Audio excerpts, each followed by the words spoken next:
sadly, but it's true that Julian Alvarez is not even in the top 30 in the Ballon d'Or nominated players list. অবাক লাগছে শুনতে, but এটাই সত্যি।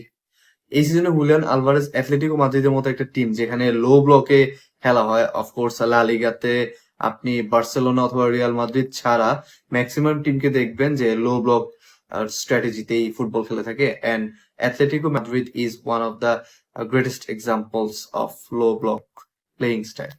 So এরকম একটা টিমে খেলেও হুলিয়ান আলভারেজ এই সিজনে 30+ গোল অ্যান্ড অ্যাসিস্ট প্রোভাইড করেছে, but he hasn't bin nominated for the Ballon d'Or. এটা আসলে খুব বেশি অবাক হচ্ছে ব্যাপারটা এরকম না, বিকজ ব্যালন ডিওরের নমিনেশন পাওয়ার জন্য আপনার গোল অ্যাসিস্টের পাশাপাশি ট্রফি লিস্টেও কিছু থাকতে হবে, যেটা আসলে অ্যাথলেটিকো মাদ্রিদে খেলে আপনি হয়তো জিততে পারবেন, but it's quite tough task.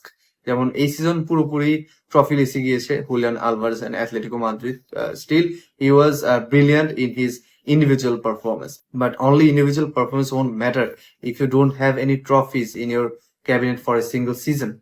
আপনি চিন্তা করেন, যখন ম্যান সিটিতে হুলিয়ান আলভারেজ ছিলেন তখন কিন্তু তিনি ব্যালন ডোর লিস্টে নমিনেটেড হয়েছিলেন, but when he moved to Atletico Madrid he is out of the list. আমরা আশা করছি যে আলভারেজ যেন এই ব্যাপারটাকে সিরিয়াসলি নেয় এবং অ্যাথলেটিকো মাদ্রিদের থেকে বের হয়ে যেন অন্য কোনো ভালো একটা ক্লাবে জয়েন করার চিন্তা ভাবনা করে। Barcelona won't be a bad choice for him as well. যদি আমরা এখন তাকে সাইন করাতে পারবো না, বাট আশা করি নেক্সট সিজনে যদি তার প্রাইস কিছুটা ড্রপ করে, যেটা আসলে মনে হয় না করবে, then we might be able to sign him.